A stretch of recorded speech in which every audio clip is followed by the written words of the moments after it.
Steve Jobs was a genius of the modern age. He gave us tools to change our lives and the way we communicate. Here comes a device that comes with no manual, and everybody knows how to use it. Amazing. They weren't just hits in the sense they sold well, but they actually changed the whole nature of technology and caused everyone else to follow them. This intimate portrait is a revealing insight into Steve Jobs' life. Andy Warhol gets down on his hands and knees. Steve showing him how to use the mouse. His career. He shook up the whole industry. His character. Steve loved those creative ideas. His faults. Steve ultimately betrayed everyone. His artistry. Just the smooth lines of it. And his achievements. He's going to inspire a whole new generation. By the people who knew him best. I'd give a lot to have Steve's taste. If he needed you, he was your best friend, and he would seduce you. When I was having a hard time, would be on the phone, would drive up from Silicon Valley, take me out to dinner and hang out, take walks with me. And He turned on me. Total street bully. In my face, screamed. And I went crazy. I'd never been there. I don't ever want to be there again. How much fun we had in those days doing things together. But you lose it. You can't ever go back. And just have those conversations that make us both smile. Through their eyes, we reveal what made him the man who always gave us. Now there's one more thing.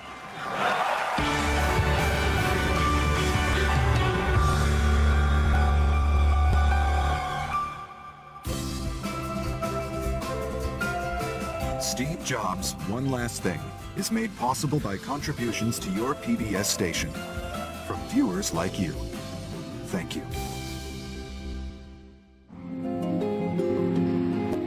Stephen Paul Jobs died on October 5th, 2011, at the age of 56. A life cut short in its creative prime by cancer. His death was not a surprise, and yet its impact reverberated around the world.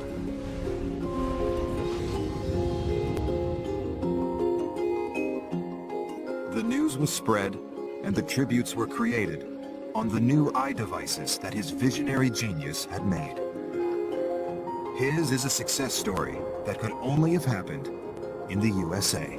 I don't mean to say that there aren't geniuses and world-changing people everywhere. There are. But I think in Jobs' case, in the particular path of his career, this could only have happened in America.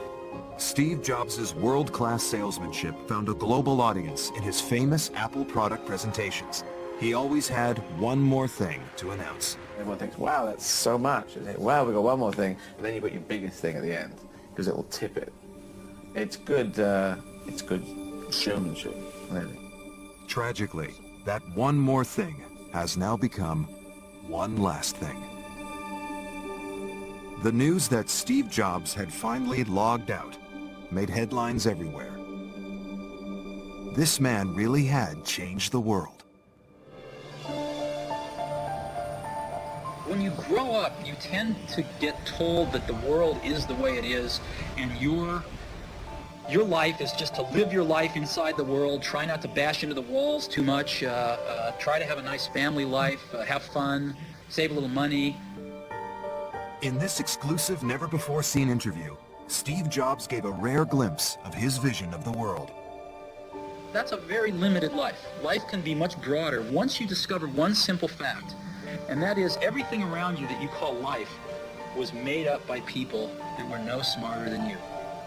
And you can change it. You can influence it. You can build your own things that other people can use. Once you learn that, you'll never be the same again. In the Los Altos suburb of San Francisco, California, just about everybody was an engineer or worked in electronics. A childhood spent here in the future Silicon Valley was the first key lucky break in Steve Jobs' young life. His closest childhood friend was Bill Fernandez. In about 8th grade, halfway through, this new guy came into the school who was Steve Jobs. And we were both introverted, intellectual, kind of socially inept, and we gravitated toward each other. The two boys shared the same hobby, We started taking long walks and talking about the meaning of life and what is this all about. And after a while, we started doing, in addition to walking and talking, doing electronics projects together. Fernandez also knew another electronics geek, his neighbor's son, Steve Wozniak, universally known as Woz. So one day, Steve Jobs bicycled over to hang out with me and do electronics projects in the garage. And out in front was Wozniak washing his car. So I thought to myself, okay, this Steve is an electronic buddy. He's an electronics buddy. They'd probably like to meet each other. Fernandez had no idea at the time that the meeting between his two friends would change our world. Jobs and Woz were soon to start a business together. Its name was Apple. If Woz and Jobs had never met, there never would have been an Apple computer. There would have been computers and there would have been personal computers. But we probably wouldn't have the kind of wonderful, empowering things that people fall into if Woz and Jobs hadn't met. The neighborhood we grew up in had a lot of Lockheed engineers on it, and I would go up and down the street to the various dads on the street and get mentored in electronics. And Steve Wozniak's father was one of the people who mentored me. As Jobs and I were walking over, I noticed Woz out washing his car. And I said, hey, Woz, come over and meet Steve. So Steve meets Steve. And this is where it happened, basically right here. Woz and Jobs became inseparable friends, but their first venture was not a computer. The pair developed an electronics kit, mimicking telephone router codes to make free calls around the world. You know, when you make a long-distance phone call in the background, you those are the telephone computers actually signaling each other, sending information to each other to set up your call. And there used to be a way to fool the entire telephone system into thinking you were a telephone computer. You could, call from a payphone, go to White Plains, New York, take a satellite to Europe, take a cable to Turkey, come back to Los Angeles, and you go around the world 3 or 4 times and call the payphone next door and shout in the phone, and be about 30 seconds and come out the other phone. The pair moved on from phone jacking for fun to creating computers, building the prototype of the very first Apple. It's a fond memory for Steve Wozniak. He was always thinking about certain technology, the early products that got developed, the building parts, what those might lead to in our future. And he was always pushing me as an engineer. Could you possibly add this someday? Could you possibly add that someday? Yes, I could, thinking, no, it's way, way off. But eventually we all did. In those early days, Woz and Jobs took their creation to the Homebrew Computer Club, an early computer users group in Silicon Valley, where it quickly attracted attention from their peers. I met both Steve Jobs and Steve Wozniak, at a meeting of the Homebrew Computer Club in Palo Alto.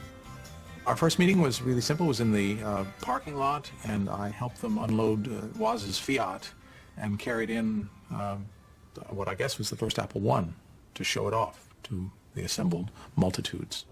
When that same first Apple I was auctioned in 2010, it attracted even more attention. It heralds the home computing revolution. This is the first computer where you use a keyboard and a screen to enter and read data. Selling for £110,000. From the hippie days of 1970s California, a handful of teenage geeks emerged to change how we work, play, and communicate with each other. Founders can be divided into 2 camps. There are hippies and there are nerds. And Jobs was definitely the hippie, and Woz was the nerd. And the hippie has the grand vision, and the nerd is able to realize the vision. The nerd knows everything about women, but doesn't know any women. Steve knew women. So, there's that distinction. So they really needed each other. He knew how to beat it out of Woz, and he would do that. And his contributions at that time were saying, gosh, we could sell these things. I mean, which doesn't sound like much, but it's huge when you're dealing with a guy in Woz who never thought about selling anything. I wanted it to happen so badly. I gave this computer away. I gave away the listings, no copyright notices, no nothing. And then Steve Jobs came and saw the interest, and he said, why don't we start a company to make some money? And I said, fine. They did want to start a business. They raised money to start a business. They knew that they couldn't do it on their own. They sought out older people to help. And Steve Jobs, in particular, was quite persuasive. In Apple's earliest days, the 2 Steves, Jobs and Woz, took on an older and more experienced partner. Ronald Wayne now lives and works near Las Vegas. A fitting location for a man who walked away with nothing from a $37 billion no-lose bet.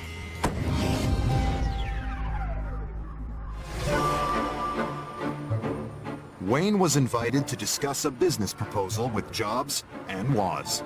That was the first time I met Steve Wozniak. He was a fascinating guy, fun guy to be with. Not only a fun guy to be with, the most greatest man I've ever met in my life. As far as Wozniak was concerned, the world was a great big sandbox with a lot of toys to play with. But Ron's opinion of Steve Jobs was not so hot. I wouldn't put gracious in his description. He had the kind of manner, the kind of approach to people and environments that were business directed. Okay? He was extremely serious. Wayne acted as referee in a minor difference of opinion between the two equal partners. Well, Steve Jobs was so impressed with my diplomacy in that particular situation that he immediately came back and said, okay, what we're going to do is form a company with Woz and Jobs getting 45% each, and I would get 10% as a tiebreaker in the event of any philosophical disputes that might occur in the future. 10% of Apple today would be worth $37,631,420,312.42. But despite his share in the company, Ron was worried that working with Jobs and Woz might prove to be too stressful. At 40, I thought I was getting a little old for that. They were absolute whirlwinds. It was like having a tiger by the tail. So Ron decided to hand back his share for nothing and walk away, with no regrets. A lot of people have the impression that somehow or other I got diddled out of something. Well, I did not. Nobody diddled me out of anything.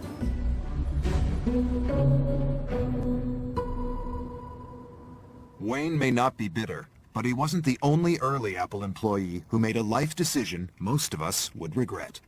The funny thing is that Steve Jobs hired me, and he said he had hair just down to his waist at the time, and he, as I recall, he only ate fruit, and he said we don't have very much loot, so we'd like to pay you in stock. I held out for the cash. When Steve Jobs first launched Apple, the computer industry meant mainframes and mini-computers. Huge devices sat in air-conditioned rooms, and users worked on terminals. It wasn't a personal experience. The Apple II was the first computer that looked like a consumer electronic device. It was actually designed, and they thought about the user experience, and that it was intended really to be used by a single person in some interactive way that was enjoyable to the user. Different. Steve always thought much more broadly than just technology. He was certainly a techno-visionary, but the key to his greatness is to see how broad he thought.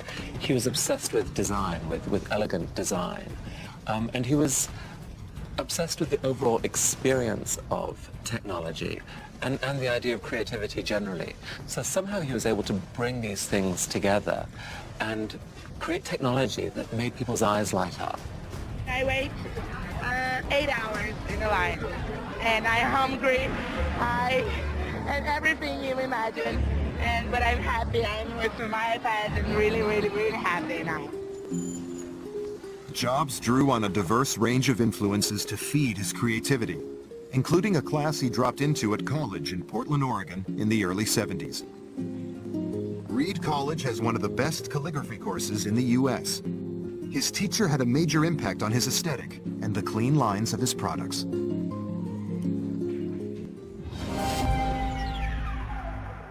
We had many very bright students here, and we had bright thinkers and people that wanted to change things and improve the world.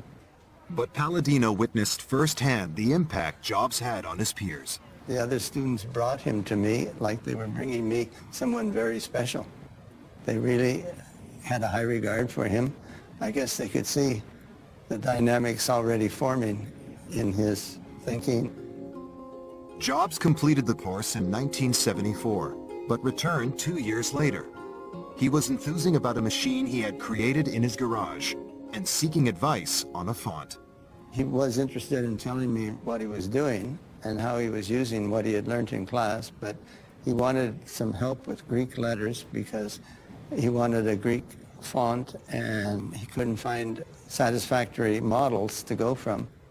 Before Steve started working on computer typefaces, they were in very bad condition, and any improvement would be a step forward.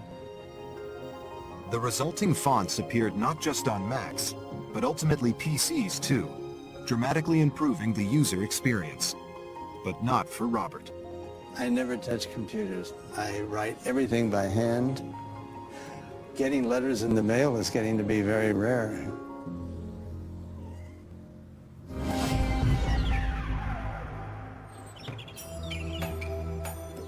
Dropping out of college, Jobs went on the hippie trail, traveling to India and studying Buddhism. This also had an impact on his work at Apple. I first met Steve in 1975. He had recently returned from India. He's way ahead of his time. He wasn't the typical teenager. He asked questions that were a lot more serious than the normal 20-year-old. He was looking to understand the true nature of things, and I think he came to the Zen Center to continue his search. Steve was very much taken with Zen Buddhism. Zen represents the relationship between things of the world. In Zen, it's expressed in art. You see it in flower arranging, ikebana, you see it in calligraphy, you see it in artworks. Steve was very much taken with that, especially calligraphy. He noticed the way the lines and the spaces had a relationship. I think his genius was being able to take the principles of Zen and incorporate it into the products that came out of Apple. Jobs freely acknowledged how these outside influences had affected him. He was always trying to look for external references and external influences. And he'd talk about, his Mercedes was beautifully designed because those German guys were thinking beautiful thoughts, I guess. He loved aphorisms. Picasso said, a good artist copy, great artists steal. And he loved to say that, and he's the guy who came up with, it's something would be insanely great. What does that mean? Much of what Apple did was built on the efforts of others. A 1979 deal gave him access to Xerox technology. One thing blew him away, a prototype mouse. He gave his own team orders to make one, only better. You got to build it for less than 15 bucks. It's got to last 2 years. I want it to work on the desktop, a normal Formica desktop. And I also want to be able to use it on my jeans. As I left the meeting, headed out to my car, I was thinking, does this really make sense? Is Steve crazy, or is there something here? If Steve wanted something, his team just had to innovate. So for Dean, that meant a trip to the drugstore. As I entered Walgreens, I had in my mind, most importantly, was where do I find these spheres, these balls, to be a part of the mouse? And I had thought about the underarm deodorant as the right solution. And I emerged with some roll-on deodorant and a butter dish. And as you can see here, there's, of course, different size balls, depending upon how it is applied. Not only that, but then once I had the balls, I said, what's a quick way to have a structure to put around the ball so that I can start interacting with it? And I remember going to the housewares area, and I found a butter dish, which was about this big. And that became the beginning part for the mouse as I felt it. So I used the butter dish, the roll-on ball, and was able to create a prototype. It's hard to believe that in a design so small as something that fits in your hand, there could be much controversy around it. But it turns out there was one major controversy, which was how many buttons should there be? The original Xerox part had 3 buttons, and there was a great debate about how many buttons were right. And Steve always had the notion of simplicity. The magic of Apple products is simple. There was one button, and it's magic. From the early days, one man influenced Steve Jobs more than any other, his friend and rival, Bill Gates. Apple's history interweaves with Microsoft's. Their CEOs gave a unique interview to journalist Walter Mossberg. It was, to my knowledge, the only time they ever got on stage together to submit themselves to an extended interview with journalists. Their interview gave Walt unparalleled insights into the dynamics of their relationship. From the start, Gates was overshadowed by the more polished, confident Jobs.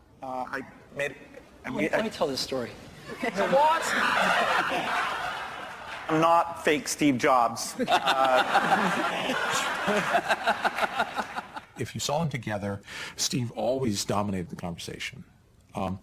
In part, that's because I think Bill was always fascinated by Steve. You know, he was a real observer, and he would just look at this guy and say, what the heck is going on here? We've kept our marriage secret for over a decade now.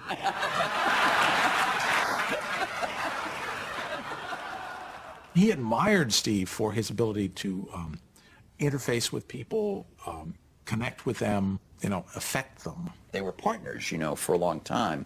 The very first Apple II computers had Microsoft software in them. But while the banter was good-natured, the rivalry between the two was deep-rooted. I personally can attest to having heard each of them say very nasty things about the other off the record and private over the years. I think the antipathy partly grew out of two things. On Jobs' side, he believed that Microsoft had stolen the basic ideas in the Mac. From the point of view of Gates, I think he found Jobs difficult to deal with. Steve is so known for his restraint. I think Gates felt that Jobs got more credit than he might have deserved as being the great technologist. Neither person is hugely likable. Certainly, Steve Jobs is an acquired taste, and so is Bill Gates, for that matter. They're both have their moments. Bill Gates is a better friend than Steve Jobs, but Steve Jobs is more fun than Bill Gates. Jobs had glamour and dynamism. By the mid-1980s, he was one of the richest self-made men in America. He was just 29. People are going to bring them home over the weekend to work on something. Sunday morning, they're not going to be able to get their kids away from them, and maybe someday they'll even buy a second one to leave at home. Which made him a natural subject for Playboy.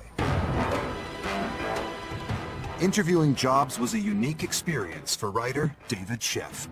The phone rang one day, and it was not a PR person who called, but it was Jobs himself. And it really was an indication of the way that he did business and really continued to do business. Apple was very different. The second you walked in the door, you felt like you were in a completely new environment. The conference rooms, instead of number 103C, were called Da Vinci and Michelangelo and Picasso. And indeed, it was Picasso that I was escorted to see Jobs for the first time. As the two got to know each other, Sheff realized he had a front row seat on what was then an unimaginable technological future. Steve started drawing on a placemat. We went back and forth, and basically by the end of that constructed what looks exactly like an iPad. Steve said this machine, this small device as big as a book, would allow us to keep in touch with one another. It would replace the telephone and would replace bookstores. He saw it as a reader on this very small device and read it with editing capacity, note-taking capacity. I mean, he really envisioned the iPad almost 30 years ago. Jobs and Sheff quickly became close friends. Through sort of the late 60s and 70s in very similar ways, going through some of the counterculture, being influenced by some of the Eastern mysticism, Buddhism, the LSD culture, Timothy Leary.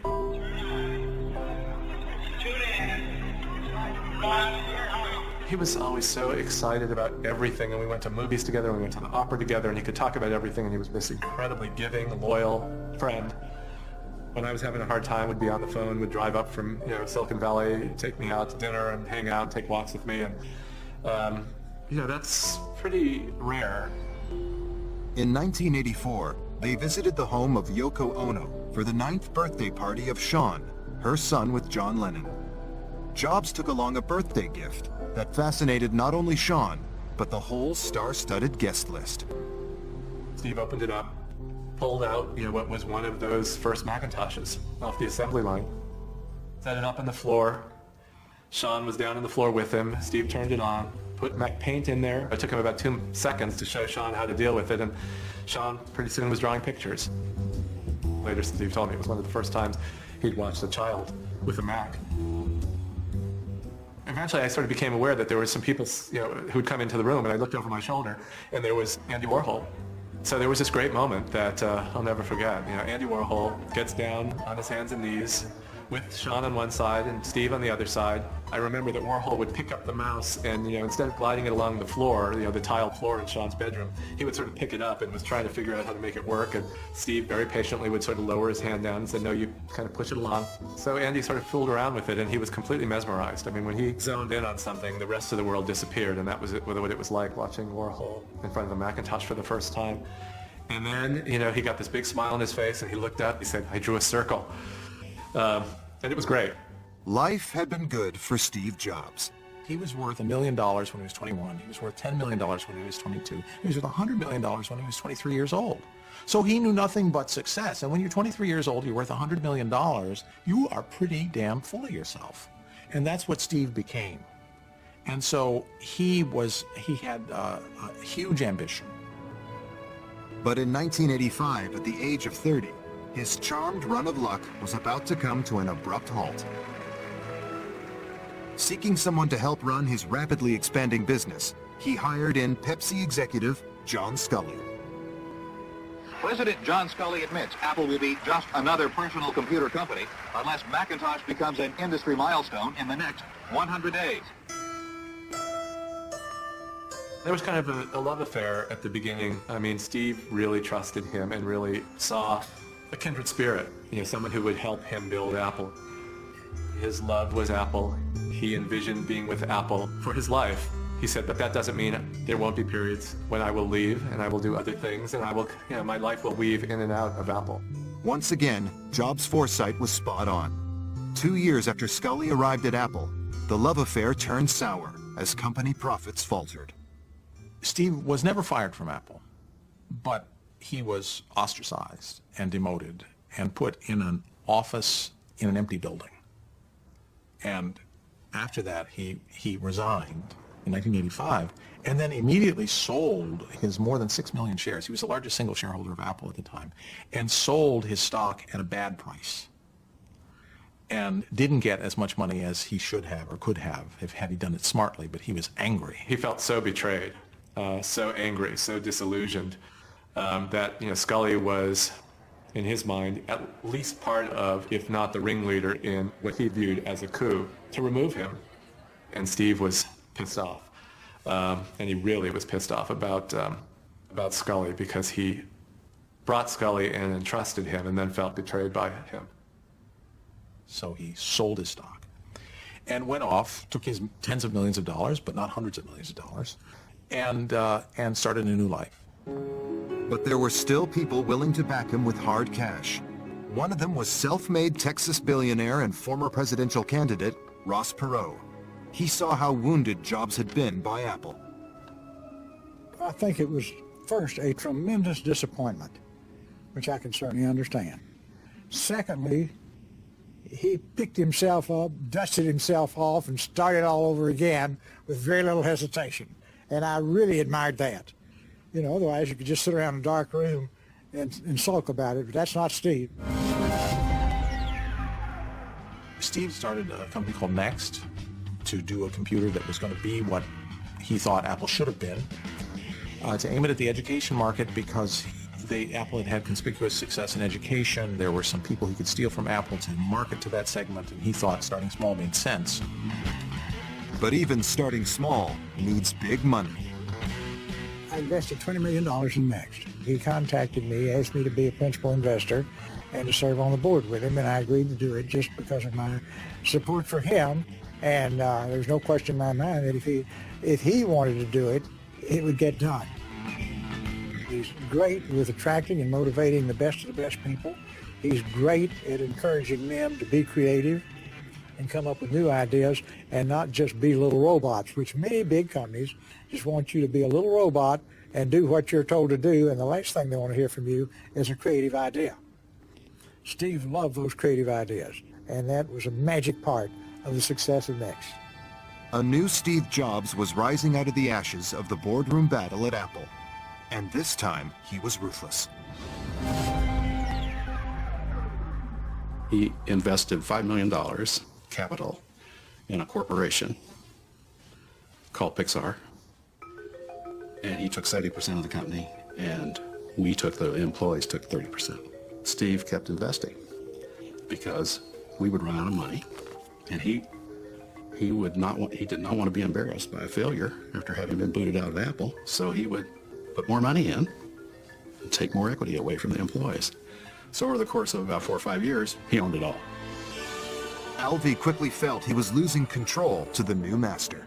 I would look at my employees, looking at Steve, and I realized they're in love. They're just looking up at him with big doe eyes, just soaking in everything he's saying as if it's truth. And it wasn't. So you can see he was very disruptive. Our management style was to be 2 hours away from him, try not to have him come into the building. Standing up to Jobs could be a painful experience, as Alvy found out in one memorable boardroom meeting. He turned on me, total street bully, in my face, screaming. And I went crazy. I'd never been there. I don't ever want to be there again. That's kind of why, that's the reason I got away from it. We were screaming at each other in full bull rage, with our faces about that far apart. And during that, so he was insulting my Southwestern accent. It was just street bully stuff. I still don't know what happened. Something broke. And during this face-off, literally a face-off, I marched past him and wrote on the whiteboard. Now, it was an unspoken rule, which I hate, unspoken rules, that only he could sit in front of the whiteboard and only he could use it. Nobody had ever tested it, but at this point, I tested it. I marched past him and wrote on the whiteboard. He said, you can't do that. And I said, what, write on a whiteboard? And he stormed out of the room. So that was and then I was in shock for the next week or months or so. I just didn't know what had happened, Everyone in Steve Jobs' life went through 3 phases. They were either being seduced, ignored, or scourged. And it all depended upon whether he needed you or not. If he needed you, he was your best friend, and he would seduce you. And then you would work like a dog, and if you weren't working hard enough, he would scourge you, and ultimately he would throw you away. On the personal level, it was not fun. It was not the way I want to be treated by another human being. Steve ultimately betrayed everyone. And some said the new Steve Jobs wasn't afraid of claiming all the credit, too. Disney took Toy Story and another one of their movies to New York for the critics to see. And the critics they didn't even look at the other movie. They just went nuts when they saw Toy Story. And they came back and basically told Steve that it was going to be a huge success. And that's the point when his ability to see something spectacular is about to happen. He just moved in and exploited that right to the hilt. And I must say, he did a great job. Became a billionaire from it. So Steve's genius is to move when he has a good idea. I don't think they're necessarily his ideas, but boy, does he know how to move and market them like crazy. He's the world's genius marketeer, including of his own self-image. But the best was yet to come for Jobs. Apple was in trouble. They wanted him back. They were begging him to come back because they knew he could fix it. And he did come back, and he fixed it, and the rest is history. One man who witnessed Jobs' return to Apple was friend Walt Mossberg. He came back to Apple, and the company was almost dead.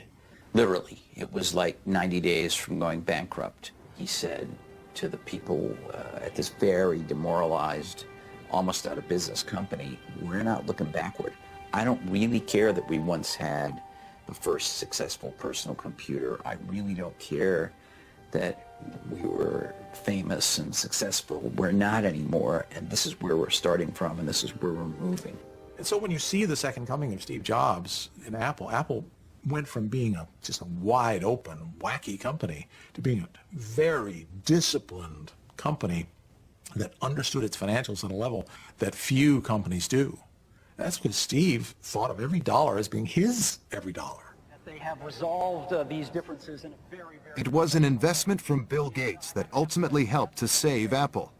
But when Gates made a live appearance with Jobs to explain the deal, it didn't go down well with the loyal Apple audience. Bill Gates was actually on stage rescuing Apple. Rescuing Apple. He did 2 things. He gave them $150 million, for which he got non-voting stock that expired after a certain number of years. And he promised to keep producing Microsoft Office, the Macintosh version, for I think 5 years. And so he was on stage rescuing Apple. And yet the acolytes who were filling the room had learned to hate him. They treated him as, you know, the devil, the Antichrist, and they booed him. But Jobs, with his eye ever on the bottom line, had a different view. There were too many people at Apple and in the Apple ecosystem playing the game of, for Apple to win, Microsoft has to lose. And it was clear that you didn't have to play that game, because Apple wasn't going to beat Microsoft. Apple didn't have to beat Microsoft. Apple had to remember who Apple was. It was just crazy what was happening at that time, and Apple was very weak. And so I called Bill up, and we tried to patch things up. I think he learned to be a better businessman. I think he learned a little more humility. Steve really changed in a number of ways, and he changed primarily because of failure. Failure affected him, and he learned from it. Jobs created a brand new product at Apple, the iMac. I think there was a decision to look different. Remember their motto immediately after his return was "Think different." And, you know, he didn't say that because he didn't believe it. You know, he really did want to think different, and they would have to appear different to show that they were thinking different.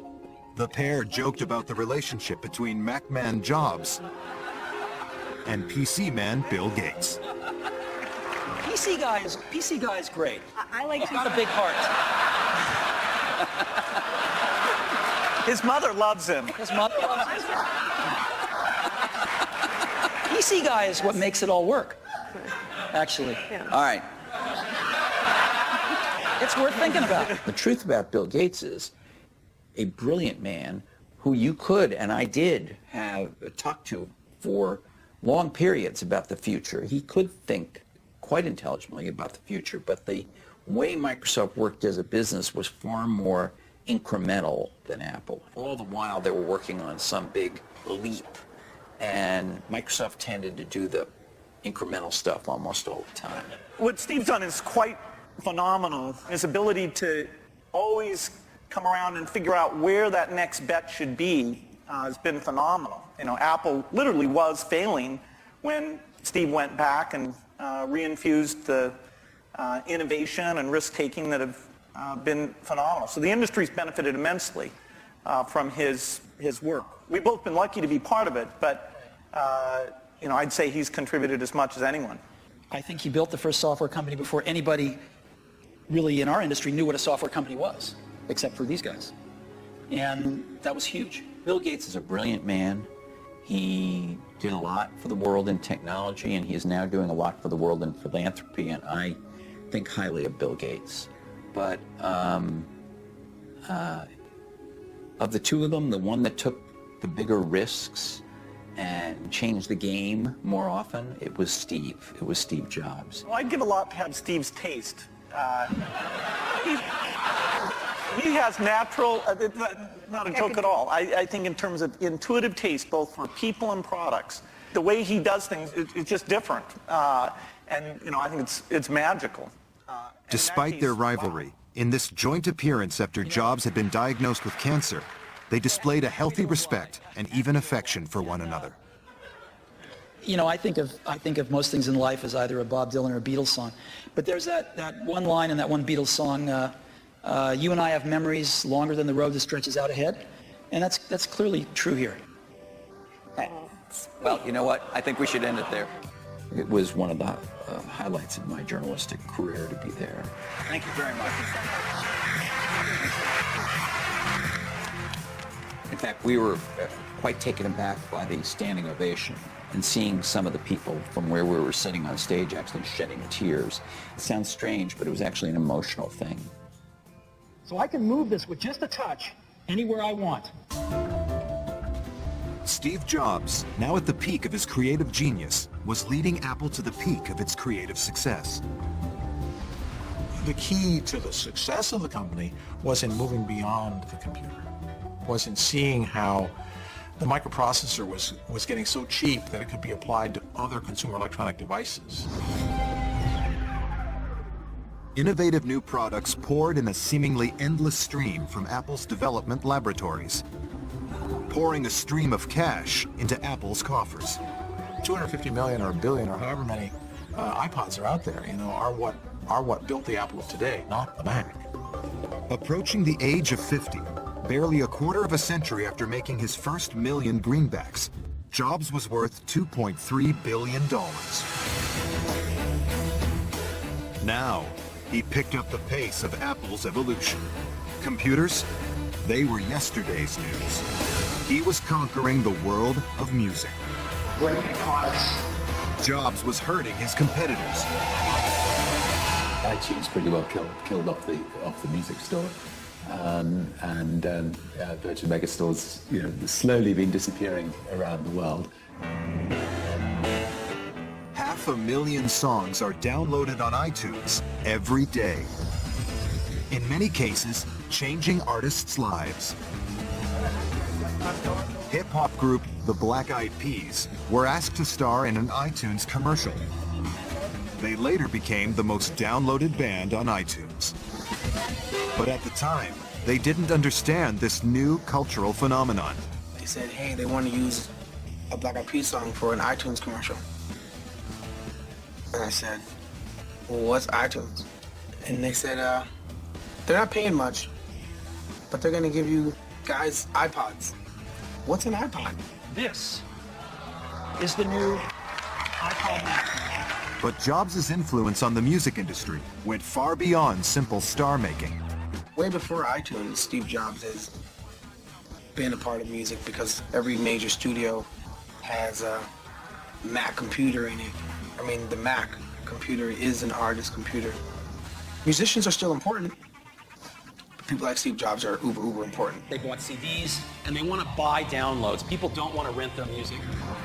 Life in Apple's orchard had never been more fruitful.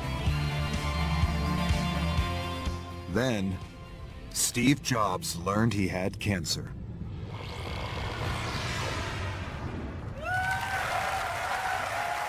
A standing ovation for Apple CEO Steve Jobs as he greeted the public for the first time in more than a year.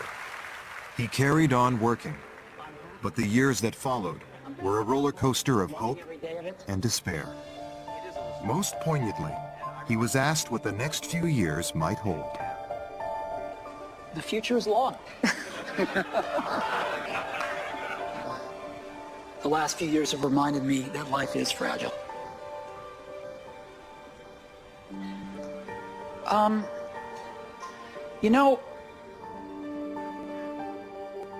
Finally, he withdrew from public life. Only his closest friends saw how he was coping with the threat of an early death.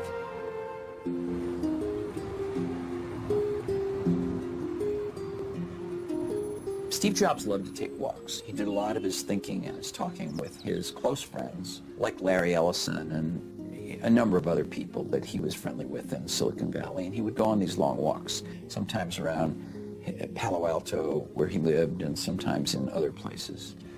It just was his preferred method of thinking and daydreaming ideas with people. One day, I was out in Silicon Valley. He found out about it, and he conveyed to me that he would like me to come over to his house. And this was just after his liver transplant, which, as we all know, is a very serious kind of thing that takes a lot of recovery. And he wanted me to come over and just talk about industry gossip in a way, or events that had gone on since he'd been kind of out of action. He was very frail. We talked about his health, and he talked about how he felt he was recovering. And in the middle of this, he said, let's go for a walk. And I said, really? Really? You're sure you want to go for a walk? We're about halfway to the neighborhood park, and he stops. You know, he wasn't like gasping for air or anything, but he was not a well-looking man. And I said, Steve, why don't we go back to the house? And he smiled or chuckled, and he said, no, we're not going back to the house. I just need a minute, and then we're going to go on to the park, because that's my goal. I set a goal every day, and my goal now is to get to this park. I said, you're sure? And he said, yeah. So we walked to the park, and, you know, he was fine. We talked, by the way, the whole way. We were doing what he does on walks, which is we were talking about different things. And we got to the park, and we sat on a bench, and we talked about, in the park, if I remember correctly, we actually talked more about life and health. And, you know, I had had a heart attack some years before, and he was lecturing me about that. And I was sort of lecturing him as well about work-life balance and all these things. And then we got up and walked back and talked some more. And the last thing he said to me was, you know, Walt, you and I have been through lots of adventures over the last 15 years, and we're going to have some more adventures to come. We never did.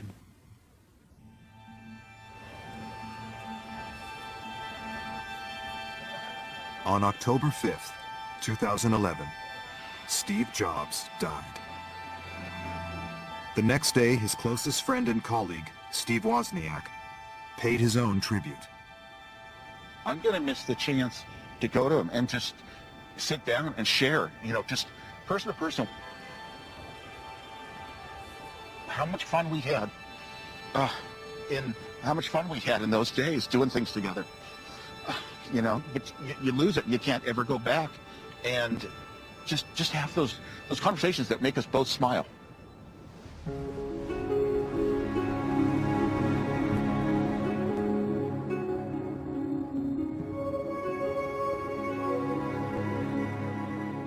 As the world mourned, the most fitting tribute came from one of Steve Jobs' young fans.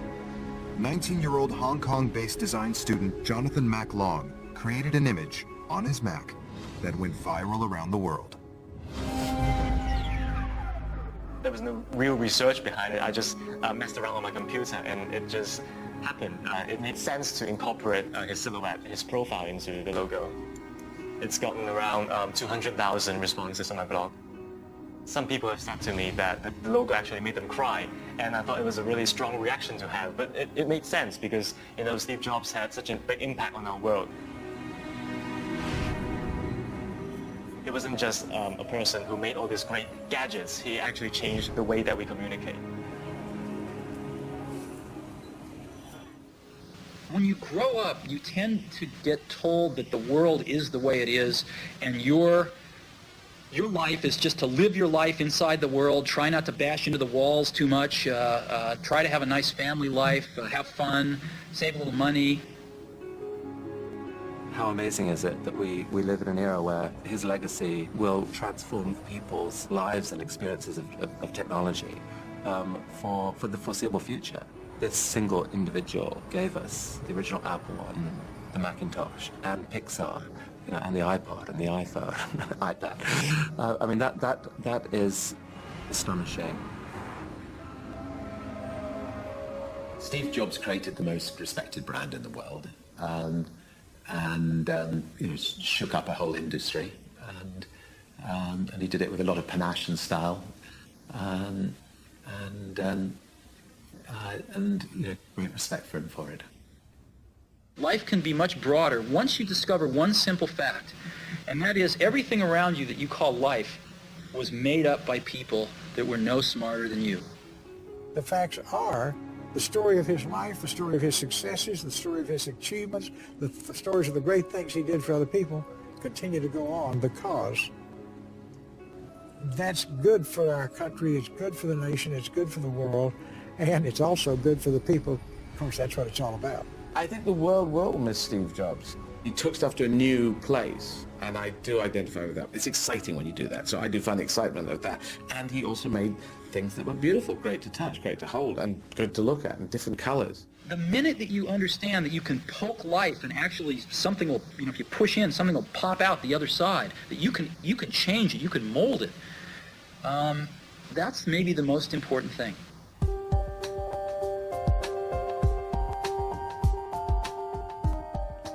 There's one thing on which everyone agrees.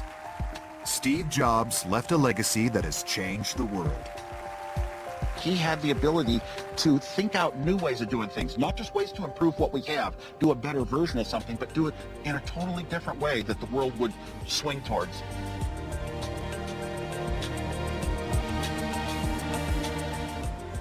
And so we fall in love with Steve, because he gave us these toys that were not only fun, but really useful.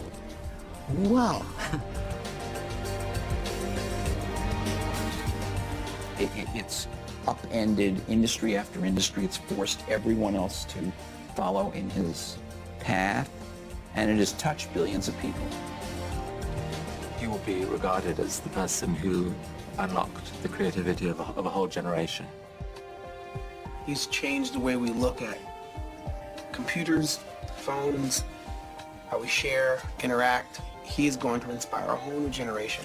A 5-year-old 20 years from now is going to create and design and invent and define a world totally different than the way we see it now. And it's going to be because of Steve Jobs. Even then, he had this ability to bridge a very intellectual world of high technology with something that everyone could relate to.